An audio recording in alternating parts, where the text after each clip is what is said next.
Nosso Papo de Padre está no ar, graças aos nossos patrocinadores. Construtora Canal, Nogran Granitos. Graças a eles, nós chegamos até você. Assista mais um programa Papo de Padre.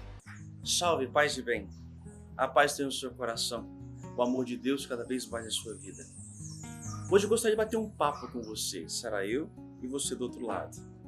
Temos muitos assuntos. Mas de modo especial, estamos aqui no mês de outubro, não sei se você vai ver esse programa nesse mês. Nesse mês de outubro é dedicado ao Rosário, temos algumas festividades marianas, Nossa Senhora do Rosário, Nossa Senhora Aparecida, padroeira do nosso país. E a figura de Nossa Senhora, ela tem sido alvo de alegria e de muitas críticas para muitas pessoas. Calma, você que por acaso não é cristão católico, eu gostaria não de convencê-lo de nada, eu não estou aqui para convencer nada a ninguém. Eu acho que nós temos que passar desse processo de rivalidade, de revanche, ou de indiferença, ou de intolerância. Eu gosto muito de conversar com pessoas que são de outros credos, até mesmo pessoas que são ateias, para poder entender o mundo daquela pessoa. Eu gosto de conversar com pessoas, de conhecer suas histórias, e para poder entender a sua ótica de vida. Eu gostaria que vocês, de modos católicos, pudessem aprofundar um pouco a sua fé, e você que talvez não seja católico, que esteja vendo esse programa, possa entender qual a nossa ótica, como nós vemos. Eu sei que estamos cansados de ser jogados na nossa face, de que nós católicos somos idólatras, que nós adoramos imagens, que nós adoramos Nossa Senhora. Só que isso não é verdade. Isso não é verdade. E eu gostaria que a gente pudesse aprofundar um pouquinho como nós católicos vemos a figura de Maria. Quem foi Maria? Na história da Bíblia, de todos os personagens bíblicos, não tem aquela pessoa que se destaca como ela. Nenhum pecado vemos nela, ao contrário de todos os outros personagens bíblicos. Eu gostaria então de poder mergulhar um pouco na teologia, não fazer uma aula de teologia, pelo contrário, mas bater um papo, conversar. Sim, eu sei que você do outro lado não poderá me responder, mas talvez pode entrar nas minhas redes sociais aqui depois e vai ser uma alegria poder continuar essa conversa. Mas refletir e entender o lugar dela. Por sinal, essa imagem aqui é de Nossa Senhora de Schoenstatt. É bom e vale de saber e dizer sempre: nós temos inúmeros títulos de Nossa Senhora, mas é a mesma Maria. Cada uma delas tem uma história própria, ou local, ou história de um momento, de um tempo, de uma pandemia, de uma guerra e assim por diante. Nós vemos aqui do Espírito Santo, por exemplo, olha só, a nossa Arquidiocese de Vitória, a padroeira Nossa Senhora da Vitória. Do Estado, Nossa Senhora da Penha. Entendeu? No Brasil, Nossa Senhora Aparecida, sem falar das paróquias e comunidades. O que é ter como padroeiro alguém? É alguém que, de fato, nos protege. Sim, só há um mediador entre Deus e os homens, Jesus Cristo. Mas vamos conversar sobre isso. Eu quero partilhar com você. Eu quero que você entenda qual o nosso olhar. Você pode talvez não aceitar. Agradeço, ok, mas ouça, escute o nosso olhar, o nosso entendimento, que eu tenho certeza que você vai me ver diferente e eu vou te ver diferente, porque você teve a capacidade de me ouvir. Vamos bater o papo? Como eu disse para vocês, a Bíblia nos fala que o único mediador entre Deus e os homens é Jesus Cristo. Isso é claro para mim e para você. Para a teologia protestante, para nós cristãos, nós temos claro isso. E é graças a Jesus Cristo que ele veio trazer para nós a salvação. Já tinha um programa aqui, já falei para vocês, no Natal, o Verbo se encarnou. Procure no meu canal lá que você poder entender um pouco mais a missão salvadora de Jesus Cristo. Ele veio nos salvar porque havíamos nos perdido, desde Adão e Eva, lá no passado e assim por diante. E era preciso alguém viesse nos salvar, porque dentro de nós perdemos uma graça santificante. Nós perdemos a graça de estar no céu. Era preciso alguém que pagasse essa culpa, pagasse esse mal que nós fizemos. Cristo se encarna por amor. Quando nós falamos de Maria, nós não falamos dela somente. O papel de Maria está sempre ligado ao nosso Senhor Jesus Cristo. Tudo que atribuímos a Maria é graças a Ele, o único mediador entre Deus e os homens. É Ele que abre as portas que haviam sido fechadas. Desde Adão e Eva até Jesus Cristo, todos que passaram e morreram nesta terra não foram para o céu. Ele abre de novo as portas. Diz a tradição que quando Jesus morre, ele vai à mansão dos mortos e vai chamar Adão. Adão, Adão, vim te chamar de volta pela misericórdia divina. Ele é a porta, ele é o nosso Salvador. Nós não temos dúvida e nós adoramos somente Ele. Mas olha só, tudo começa no coração de Deus e entra nessa terra por uma mulher. Alguns dizem que ela seria uma mulher qualquer, que poderia ser chamada qualquer outra pessoa. Nós cristãos católicos, nós acreditamos que não. Ela foi preparada. Ao ser preparada, não quer dizer que ela tirou-se a liberdade. Assim como eu, você, fomos preparados para sermos santos. Se somos ou não somos, é questão nossa. Mas ela foi preparada para ser a mãe do Salvador. Porque olha só, quando eu acho uma coisa muito grata e bonita, é uma mulher grávida. O poder gerar e gestar alguém. Ali está nascendo um ser humano sendo criado. E a mãe, os sentimentos dela, os desejos, tudo que ela come, que ela bebe, isso passa para a criança. Não poderia ser uma mulher qualquer. Porque qualquer mulher poderia passar também as suas enfermidades, os seus problemas psicológicos e assim por diante. Alguém deveria ser preservada de toda mancha, todo pecado, para que pudesse então gerar, para que essa criança que fosse gestada aqui dentro de Jesus Cristo, não pudesse trazer consequências, trazer em si pecados. Já pensou Jesus Cristo nascendo fleumático, nascendo com problemas psicológicos de rejeição? Ele foi rejeitado pelo pai, lembra José? Achou que não era dele? Já pensou Jesus trazendo dentro de si esse sentimento de rejeição e sentando num consultório psicológico para poder pensar quem ele é? Isso são problemas das deficiências humanas. Ela, preservada, como diz o anjo, ave cheia de graça. Eu gosto de falar muito sobre isso. Cheio. Alguém que está cheio de alguma coisa, aquela coisa não cabe mais. Eu ponho, por exemplo, um copo cheio de água. Um copo cheio de água não cabe mais água. Ele pode caber pedra, areia, não água. Um copo cheio de pedra não cabe mais pedra. Vai caber areia, água e assim por diante. Nenhum personagem bíblico foi saudado com tamanha reverência. Ave cheia de graça.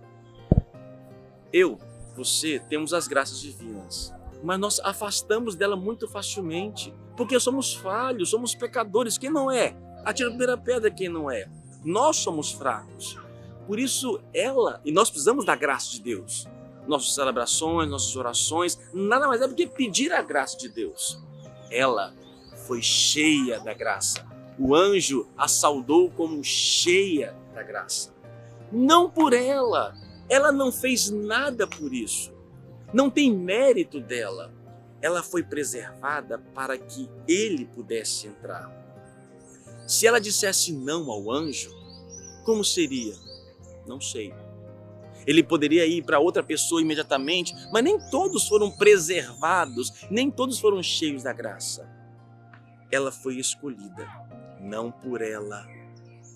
Lembra que a gente destaca sempre, não tem mérito algum, nem meu, nem de Maria. As graças são divinas. Ela é escolhida para que ele pudesse adentrar. E olha, ela é o primeiro ser vivente que toca em Deus. E mais do que tocar, Deus não tinha carne. Deus sempre foi espírito. A encarnação traz algo novo à divindade. Traz a corporeidade, traz a carne. E ele foi sendo tomado e gestado dentro dela. Deus foi tomando carne no seio de uma mulher.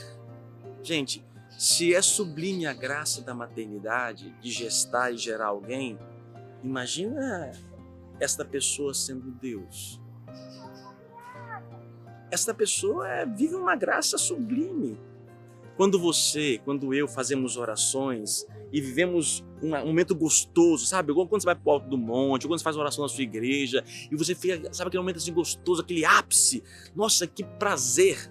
Imagina ver esse prazer ininterrupto. Porque dentro dela está sendo gerado Deus. Como podemos dizer que essa é uma mulher qualquer? Pela graça divina, ela então diz sim, e volto a dizer, mesmo sendo preservada, preparada, em momento algum, Deus lhe tirou a liberdade. Essa liberdade é uma graça, tanto é que o anjo diz, e ela fala, eis aqui a serva, a escrava do Senhor.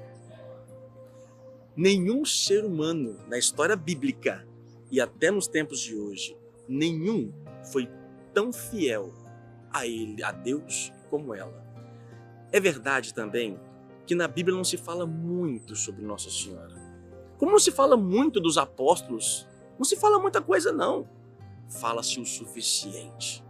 Aquilo que precisamos acreditar, como diz São João, isso foi escrito para que vocês possam crer. Muitas outras coisas foram feitas, mas isto aqui foi o suficiente para nós acreditarmos. Ele, o único mediador, mas por ele, então, ele abre a porta dos céus através do seio, do ventre dela, e ali ele nasce. Ele que abre as portas, e todos aqueles que se aproximam de Jesus Cristo se tornam certos mediadores. Calma, como assim? Quantos filhos de Deus existem? Um, não é isso? Jesus Cristo. Mas eu e você somos filhos de Deus. Quantos santos existe? Um, Jesus Cristo, Deus. Mas todos nós somos chamados à santidade. Por isso, então, dizer que eu sou mediador, não estou diminuindo o único mediador. Dizer que eu sou filho de Deus, não estou diminuindo o único filho de Deus. Dizer que eu sou chamado à santidade, não estou com isto diminuindo a santidade de Deus. Pelo contrário.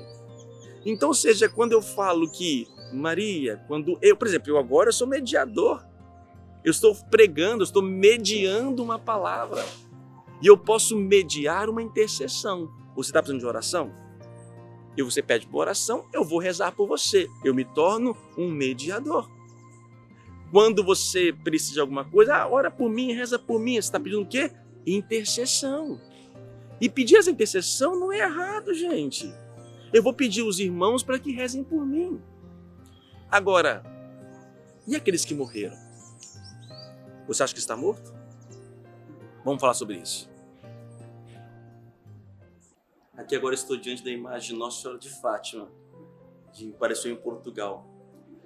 Para nós cristãos católicos, a morte não é um fim. Quando se morre, acontece ali a primeira ressurreição. A alma, diz o catecismo, separa-se do corpo e vai ao seu primeiro juízo pessoal, individual, para depois vir o juízo comunitário. É verdade que para a teologia protestante, aos que estão morrendo, estão dormindo. Aqui entra um pouco a nossa diferença, que pode ser um pouco complicador. Por isso eles não acreditam na intercessão, na mediação dos outros. Os protestantes creem na intercessão terrena, ou seja, rezamos e oramos uns pelos outros. Até aí tudo bem. Mas o que é difícil para alguns talvez entenderem, e é a nossa doutrina católica, é a possibilidade da intercessão daqueles que morreram.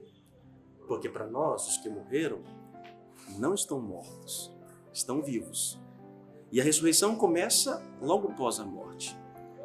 A diferença de Nossa Senhora para nós católicos, por a Bíblia nos falar, cheia de graça, e de outras passagens bíblicas, e por ela ter trazido o Santo dos Santos, por ela ter sido preservada de toda mácula, Imaculada Conceição, ela já foi concebida sem o pecado original. Sobre o pecado original, eu volto a falar para vocês. Vê meu programa depois lá, O Verbo se encarnou no meu canal, põe aqui agora, para você entender um pouco mais sobre isso. Por ela ter sido preservada, segundo a doutrina católica cristã, ela não tinha o pecado. Não por ela, pela graça divina. E ali chega o fim de sua vida, ela é elevada de corpo e alma. Onde está isso na Bíblia? Tá e não tá. Não está ali a assunção de Maria, mas nos fala a Bíblia que todos nós iremos receber a coroa da justiça. Todos nós estaremos diante do próprio Deus. Isso acontece na hora de nossa morte. Só que ela não teve pecado. Preservada de toda mancha, ela é elevada de corpo e alma. Ela antecipa o que acontece com Maria, é aquilo que vai acontecer com todos nós. Todos nós seremos elevados de corpo e alma até o próprio Deus. Mas quando nós morrermos, isso começa a acontecer. Nós já começamos a estar diante de Deus. Por isso ela está plenamente, ela já antecipa aquilo que todos nós iremos vivenciar, estar diante de Deus. E Deus, na sua infinita misericórdia, permite que algumas situações, algumas vezes, ela se manifeste, ela entre, ela fale, nos oriente. E todas as aparições que a igreja reconhece de Nossa Senhora, nenhuma das aparições diz algo que não já foi dito por Jesus Cristo. Nenhuma revelação nova. Ela só nos convida ao quê? A oração, a aproximar do seu filho, ou ler a palavra de Deus, a meditar os mistérios da sua paixão. Não tem mais nada do que isso. E como nós acreditamos que os que morrem começam a estar diante de Deus, e ela, primeiramente, primogênito, pois o primeiro a ressuscitar é Cristo, e todos que virão depois dele em segundo plano, ela nesse caso, nós então rogamos a sua intercessão. Assim como eu rogo por você. Fala nisso, reza por mim, vai. Reza por nós, nossa missão, nosso trabalho. Precisamos. O Papa Francisco, quando assumiu o pontificado, ore por mim, está pedindo intercessão. Só que eu não rezo, eu não peço somente para os que estão vivos na terra. Eu peço também por aqueles que estão vivos no céu. Porque ela está diante de Deus. Meus irmãos, você tem mãe, viva ou não? Se você pudesse oferecer tudo para sua mãe, você ofereceria? Você daria? Você vê a sua mãe sofrendo, você daria para ela a possibilidade de uma cura, um tratamento? Não faria? Se você estivesse no céu e tivesse a possibilidade de cuidar da sua mãe, você traria? É o que acontece. Jesus Cristo, ao ressuscitar, subiu aos céus, foi diretamente para o Deus. E quando vê o fim de sua vida, da sua mãe nesta terra, ele leva até ele. Porque ninguém nessa terra foi, é ou será como Maria nesta terra, que acolheu profundamente, que se abriu totalmente como ela. Ninguém. Não vai haver nunca. Não vai, porque não vai haver uma outra encarnação. Embora Deus tudo possa. Ela está então em Deus. Por isso rogamos. Como eu disse no início do programa, os títulos são imensos, são muitos, inúmeros, né? Todos eles têm um vínculo, têm alguma coisa. No final do século XVIII, XIX, tem muitas manifestações marianas. Lourdes, La Salette, Fátima, Medjugorje, que é mais recente. São todas manifestações dizendo, filhos, rezem, oram. E já que eles não estão mortos, estão vivos, eu peço então a sua intercessão, a sua graça para que possa rogar por nós. A Ave Maria que nós rezamos, ela é toda bíblica. Diz o anjo, Ave Maria, cheia de graça, o Senhor é convosco. Bendita sois vós entre as mulheres, bendito é o fruto do teu ventre, Jesus. Bíblico. Santa Maria, Mãe de Deus. Uai, ela é santa porque ele é mãe do santo. Mãe de Deus por quê? Porque Cristo é Deus. Ela é mãe de Deus. Quando nós falamos que ela é mãe de Deus, não estamos dizendo da maternidade divina na eternidade. Estou falando enquanto encarnado. Enquanto Cristo encarnado, Cristo é filho de Deus, ele é Deus, então ela é mãe de Deus. Santa Maria, Mãe de Deus, rogai por nós. Como eu disse, eu estou pedindo a intercessão de todo mundo vivo aqui nessa terra. Eu peço por aqueles. Nós cremos que os que estão mortos estão vivos. Rogai por nós, da Mãe de Deus. Rogai por nós, pecadores, agora e na hora de nossa morte. Tem um trechinho de um filme do Ariano Suassuna, O Alto da Compadecida. Eu acho fantástico aquele filme. Quem não viu, acho que vale a pena. No finalzinho ali, no julgamento, ele fala, falei, minha Nossa Senhora. socorrei-me, né? E pede a intercessão. E ela aqui intercede com carinho, por quê? Ela é misericordiosa porque trouxe o misericordioso dentro de nós. É este lugar que nós colocamos Maria. Nunca ela ocupa o lugar de Deus. Sobre a imagem, vamos falar sobre isso? O porquê da imagem? Vamos lá. Sobre as imagens, nós não adoramos imagens. Existe na Bíblia um mandamento muito claro: não façais imagens de nada nesta terra.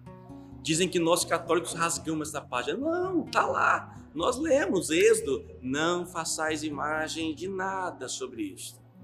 Isso está no Êxodo. Agora, o que mudou de lá para cá? Por que nós insistimos em fazer as imagens? O que acontece? Naquele tempo, quando há a proibição, no tempo dos hebreus, dos israelitas, nós temos ali um povo muito facilmente, qualquer objeto, eles transformavam em culto de adoração. Por isso, então, a proibição de fazer as imagens. Porque aquelas imagens, igual uma vez o Moisés e as pessoas juntaram, pegaram os ouros, fundiram, fizeram a imagem de um touro e começaram a adorar o touro. Então, o povo muito facilmente desvirtua os seus significados. Eles queriam mostrar a ideia que Deus é como um touro, forte. Mas acabou que aquele objeto se tornou motivo de adoração. Por isso a proibição. Mas nós vemos na própria Bíblia alguns trechos, igual Moisés manda construir a Arca da Aliança e coloca ali anjos, coloca imagens. Lembra da serpente? Para quando fosse picados por uma cobra, olhasse para aquela haste que tinha uma serpente? É uma imagem. Ou seja, a imagem no mundo antigo bíblico, ela acontece. Mas a grande mudança nossa, olha só, Jesus é a imagem do Pai. A imagem do Deus invisível é Jesus Cristo. Até Jesus, se nós fizéssemos qualquer imagem atribuindo a Deus, seria errada. Porque nós não sabíamos, nós não tínhamos ideia como era Deus. Deus não era touro, Deus não era ave, Deus não era arca, não era nada. Então realmente eu poderia transformar o culto em adoração. Mas quando Deus assume a carne humana, Deus passa a ter uma imagem.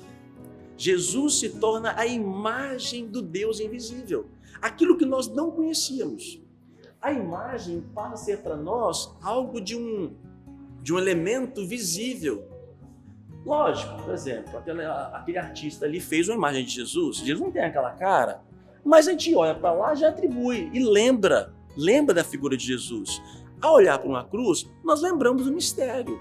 Então nós começamos a ver que a imagem que Jesus mostrou, então nos mostra que realmente podemos ali olhar, nos ajudar a rezar. E quando nós fazemos uma imagem de algum outro santos, estamos reconhecendo que essa pessoa é santa, por quê? Porque viveu próximo do santo, Jesus. Maria, Santo Antônio, São Francisco, assim por diante, nós vimos nessas pessoas graças de Deus. Foram pessoas profundamente iluminadas, muito próximas de Jesus Cristo e muito mais ainda Nossa Senhora. Então, quando nós fazemos a imagem, nós estamos reconhecendo, olhando a história. Sim, por exemplo aqui, eu tenho reverência por esta imagem. Porque ela me mostra o quê? Ela me mostra a Sagrada Família. A Sagrada Família não é isso daqui não, gente. Maria não está aqui, Jesus não está aqui, José não está aqui. Jesus Cristo não é aquela imagem, Nossa Senhora não é aquela imagem, mas para mim ela representa. É como se eu estivesse diante dessas pessoas. E eu reconheço aquilo que Deus fez por elas. Porque Deus agiu na vida delas. Sim, carregamos no andor. Para quê? Para reconhecer. Obrigado, mulher. Obrigado, homem. Obrigado você que fez, que doou, que se entregou. E eu vejo que Deus agiu em você. E eu quero que Ele possa viver também dentro de mim. Para nós católicos é muito claro. Foi um concílio de 787, século VIII. Concílio de Nicéia II. Foi ali que a igreja definiu o culto.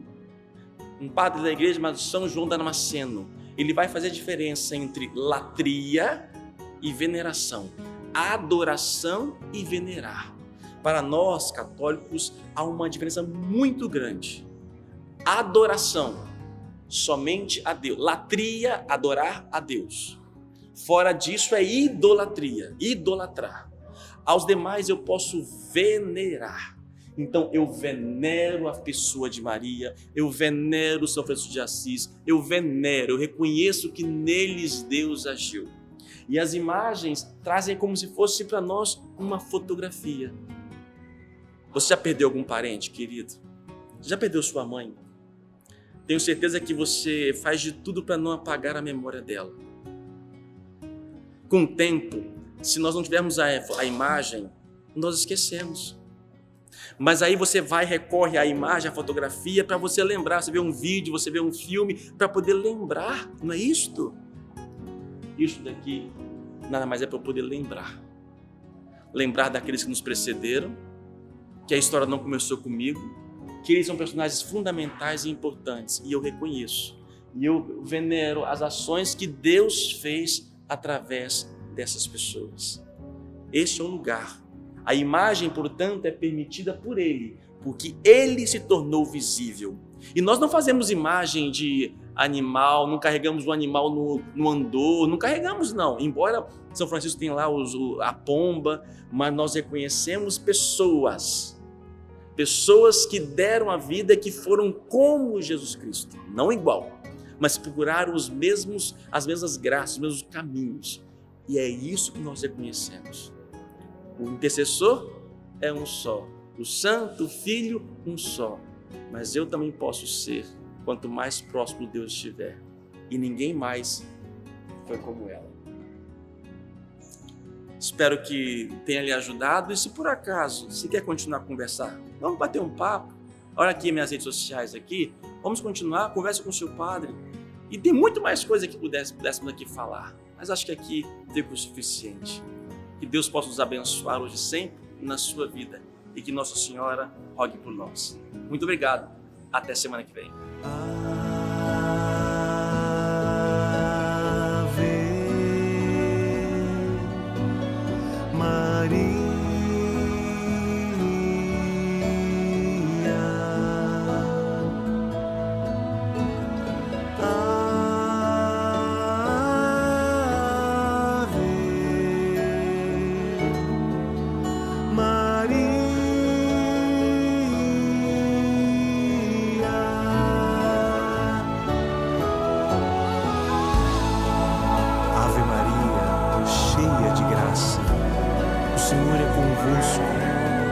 Bendita sois vós entre as mulheres, e bendito é o fruto do vosso ventre, Jesus. Santa Maria, Mãe de Deus, rogai por nós, pecadores,